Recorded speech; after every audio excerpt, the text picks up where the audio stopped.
Mesmo tendo sido registrado como mulher, Clark Gable era homem. E tinha bigode, que aliás era sua marca registrada. Em praticamente todos os seus filmes, ele tem um bigode. Inclusive em E o Vento Levou, em que interpreta Rhett, o herói das mocinhas sulistas. Além de tratar da capacidade sedutora de Clark Gable, o filme também comenta a Guerra de Secessão, uma guerra civil nos Estados Unidos em 1861, entre o norte e o sul do país. Uma das questões da guerra era a libertação, ou não, dos escravos negros. Apesar da vitória do norte e a libertação dos escravos, o preconceito contra negros permaneceu durante muito tempo. Até 1965, existiam leis que oprimiam os negros, além da Ku Klux Klan, é claro. Haviam lugares em ônibus para negros, banheiros para negros, bebedouros para negros e música para negros. O jazz, por exemplo, surgiu no início do século XX, fruto principalmente das culturas afro-americanas. Na Europa, no entanto, viveu um dos primeiros músicos não negros de jazz, Django Reinhardt.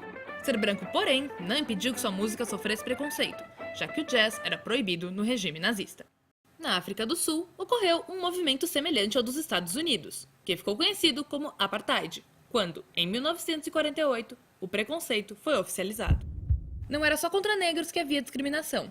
Mahatma Gandhi, por exemplo, em sua estadia no país, defendeu as minorias hindus oprimidas. Reza a lenda que foi nesse período que despertou sua consciência social. O preconceito nasce principalmente da noção que existem grupos inferiores e que o tratamento a eles também deve ser inferior.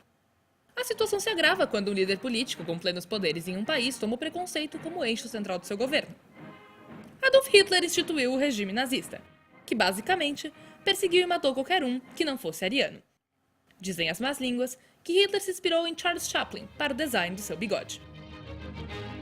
Felizmente, essa semelhança é apenas visual, já que, enquanto Hitler levou milhões de pessoas às câmaras de gás, Chaplin levou milhões ao cinema.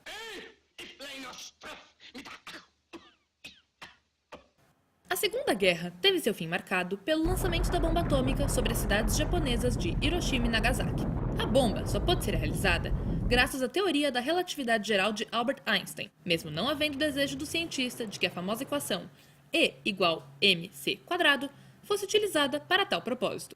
William Higginbotham, por sua vez, não tinha bigode, mas tinha o desejo de utilizar a teoria para construir uma bomba.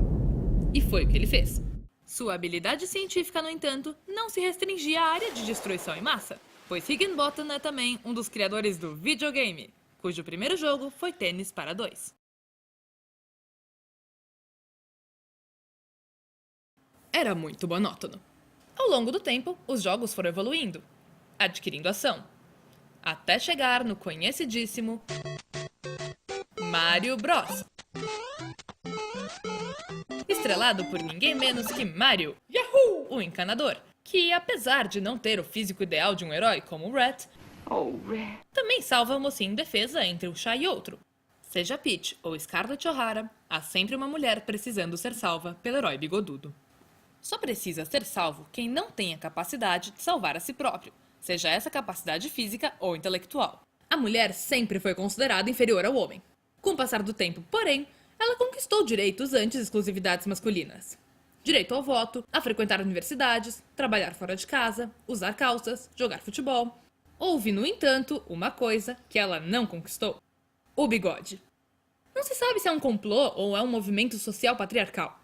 Mas, apesar de atualmente a lei garantir a igualdade entre os sexos em qualquer circunstância, na prática, isso não funciona. Numa entrevista de emprego, por exemplo, em que se candidatasse um homem e uma mulher, com currículos exatamente iguais, muitos chefes escolheriam o homem pelo simples fato dele ser um homem.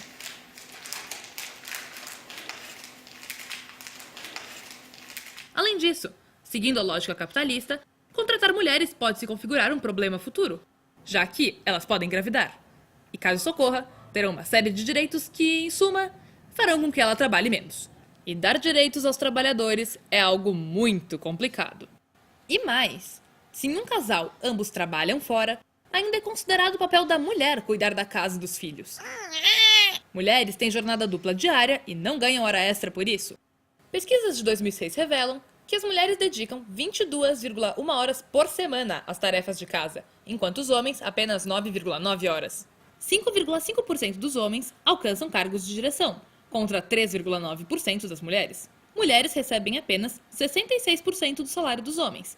Com a mesma escolaridade, elas recebem apenas 80%. 37,8% das mulheres trabalham com carteira assinada, contra 48,6% dos homens. 34% das mulheres ocupam posições mais vulneráveis no mercado, contra apenas 9% dos homens. Se vivêssemos em uma sociedade que valorizasse a força física, tal qual a pré-história, seria compreensível que homens e mulheres tivessem posições hierárquicas diferentes. Porém, vivemos em uma que, supostamente, valoriza o intelecto, e homens e mulheres têm a mesma capacidade de desenvolvê-lo.